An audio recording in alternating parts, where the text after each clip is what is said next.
यदि आयत की यदि आयत की लंबाई यदि आयत की लंबाई को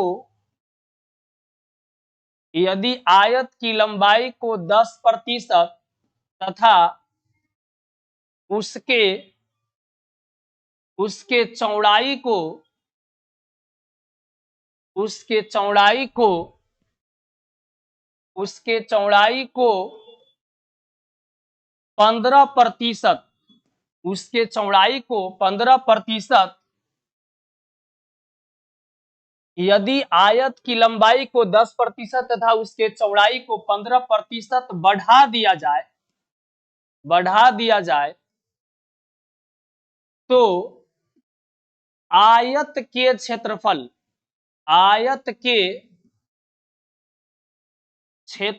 में आयत के क्षेत्रफल में वृद्धि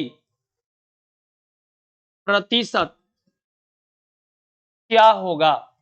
आयत के क्षेत्रफल में वृद्धि प्रतिशत आयत के क्षेत्रफल में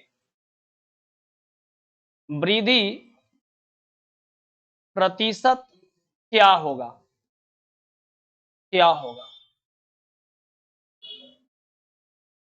आयत के क्षेत्रफल में वृद्धि प्रतिशत क्या होगा? यह हम लोग को निकालना है।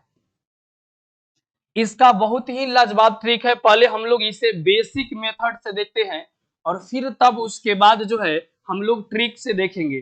बेसिक इसका मेथड क्या है, ध्यान देंगे जरा। इसको बेसिक मेथड, यह भी ट्रिकी अप्रोच ही है, लेकिन फिर भी हम लोग इसको देखेंगे कैसे। इसको दो तरीका है सोल्व करने का, कैसे सोल्व कर सकते हैं आइए जरा देखते हैं। जैसे आयत का क्षेत्रफल जो है, लंबाई, अगर एरिया की बात करें, आयत की एरिया की बात करें तो लंबाई और गुना का क्या होगा? चौड़ाई। लंबाई और गुना चौड़ाई। तो यहां पर जो होगा, आपने देखा कि यदि आयत की लंबाई को 10% बढ़ा दिया जाए, 10% वृद्धि का मतलब क्या होता है आइए जरा समझते हैं। 10%, कोई भी संख्या अपने आप में 100% होता है, लेकिन 10% बढ़ा देने का मतलब हुआ कि यह 110 हो जाएगा, अब बट्टा में 100। इसको कैंसिल आउट करेंगे 0 से 0, तो यह हो जाएगा 11/10। इस और नीचे वाले को हम लोग जो है मूल आयत की लंबाई कह सकते हैं। यानी यदि आयत जो होगा उसकी अगर लेंथ पहले 10 थी, उसकी यदि लेंथ पहले 10 थी, तो अब उसकी लेंथ 10% बढ़ने के बाद जो होगा वह हो जाएगा 11। लेकिन वही बात कहा कि फिर उसके चौड़ाई को 15% बढ़ा दी गई। चौड़ाई को 15% बढ़ाने का मतलब 115 और बट्टा का 100। और इससे काटोगे तो यहाँ पर जो है, यहाँ पर 5 से काटेंगे तो 5 20वां 100 हो जाएगा। अब 5 से इसको काटेंगे तो 23 पंचे 115, यानी 23 और बट्टा का हो गया 20। यानी अगर मूल आयत की चौड़ाई 20 थी तो 15% वृद्धि के बाद अब वह हो जाएगी 23।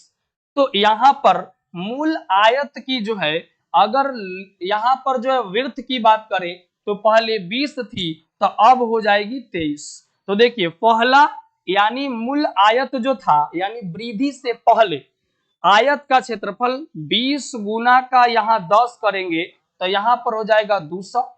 जबकि यहाँ पर 23 गुना 11 करेंगे तो यहाँ 3 एकम 3 होगा, 3 दू 5 होगा और 2 का 2 हो जाएगा। यानी आप देख रहे होंगे कि यहाँ पहले मूल आयत का क्षेत्रफल 200 था, लेकिन इसके लंबाई में 10% तथा चौड़ाई में 15% वृद्धि करने के बाद अब यह 253 इसकी एरिया हो गई, यानी 53 बढ़ गया। तो 53 बढ़ा कि कितना पर बढ़ा? तो 200 पर, क्योंकि इसका मूल जो था, इसका मूल क्षेत्रफल जो था वह पहले 200 था, यानी 200 पर हम कैलकुलेट कर सकते हैं। अगर इस पर प्रतिशत निकालेंगे तो आप देखेंगे क्या कि यहाँ इसको काटेंगे तो यहाँ 100 दूना 200 और फाइनली आपका यह कट करके 53 बट्टा का 2 होगा। 27 दूना होता है 54, तो इसको काटेंगे, अगर 53/2 करेंगे तो यहाँ पर 26.5 हो जाएगा, यानी यह जो होगा प्लस में मान आया, इसका मतलब यह वृद्धि प्रतिशत को दर्शाता है, यानी आयत का क्षेत्रफल में जो होगा वृद्धि वह 26.5% की वृद्धि होगी। आई होप कि आपको समझ में आया होगा। फिर मिलते हैं नेक्स्ट वीडियो में, तब तक